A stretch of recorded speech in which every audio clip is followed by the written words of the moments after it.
So I respectfully acknowledge the traditional owners and custodians of the land and honour their elders, past, present and future. Chancellor, distinguished guests, members of the university, graduands, ladies and gentlemen, it is my distinct honour to stand here before you. Now, firstly, I just want to address the obvious. For anyone who thought they were going to be addressed by a famous cricketer today, I just want to apologise. He couldn't make it, but instead you're going to have me, and I believe I'm a much better looking guy than he is anyway, so it's all good. So I want to start by acknowledging every single one of you here today and the journeys that got you here. Like, what a privilege it is to be educated. For some of us, we're the very first people to graduate in our families. Let's acknowledge what an achievement that is for you and also for your families as well. You may not realize it, but everyone who is standing behind your journey is beyond proud of what this moment represents. Just as equally for those of you who are from a long line of university graduates, congratulations for not rebelling. No, I'm just joking. You should also be proud of this achievement because this is your achievement. Each and every one of you is here because of your dedication and hard work, and nobody can take this away from you. This is, again, your achievement. Take a moment to think about the capabilities and personal strengths that carried you all the way through your studies and college years.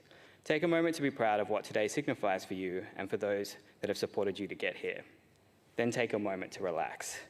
You're now joining a global alumni network of UTAD's graduates, and they're supported by a wonderful alumni team. I'd like to title my speech, Living Authentically with Pride.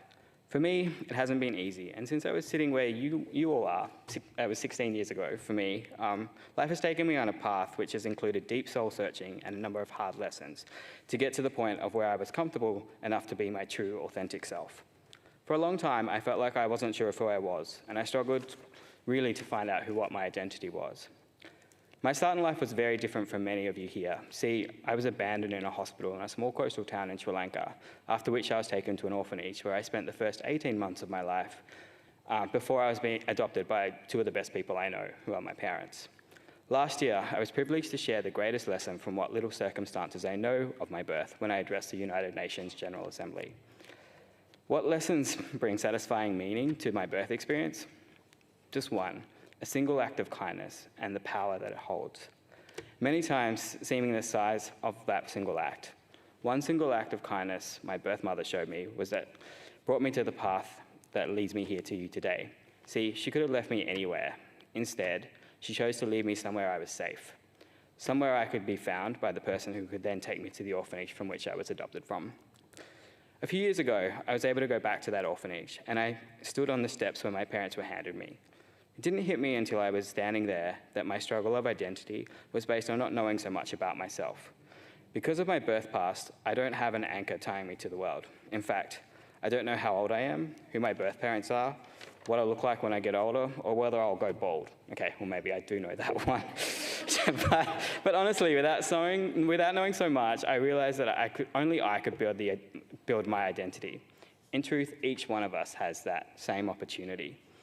Today is just the beginning of how your choices will lead you to an identity and to form the legacy that you will leave behind.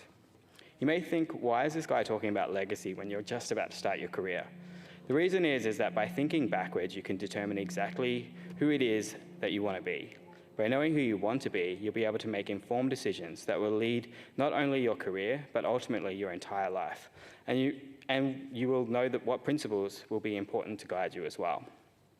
You're probably wondering, how can I make an informed decision now that's going to dictate my future as well, when I haven't even started really to live yet? But in order to do this myself, I wrote my own eulogy. I did this as an exercise to help me determine what I wanted to be remembered for. Is being remembered for getting good grades or making lots of money that important? Or is it because you did something exceptional that was able to change the world for better? Once I understood how I wanted to be remembered, and be experienced by others and contribute to our world, I knew better how to make decisions and to develop myself. And I gained confidence in that from allowing me to strive to be my true self as well.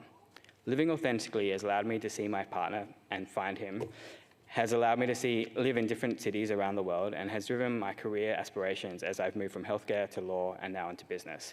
It helped me choose how I ran my own company, Social Table, a social platform to connect people used on all 7 continents and even once by an astronaut. and how I ensured it created social change through radical inclusivity. And now it shapes Chasing Rainbows, my venture fund, which invests in underrepresented founders, helping specifically women, people of culture, and not just color, and LGBTQ+ founders get early access to capital as they build their own companies. When I make investment decisions at Chasing Rainbows, I ask every single founder what legacy they want to create, and I ask them to articulate their why. I do so because, even as Dr. Seuss puts it, sometimes you have tough days. Sometimes they're so bad you don't want to go back to work tomorrow. But by knowing your why, no matter how hard your day has been, you will have the tenacity, conviction, and most importantly, motivation to get out of bed tomorrow and keep tackling your dreams. So be brave in deciding who it is you want to be. Make bold choices because they'll help you get the most out of your career, find happiness, and maybe even love as well. Think about who you want to be and what your legacy will be. Today is just the beginning of making decisions that will help you live life as the best version of you, one that you'll be able to look back on with pride. So thank you for allowing me to share this message and what I've learned to you. And congratulations again to the 2021 graduates of the University of Tasmania.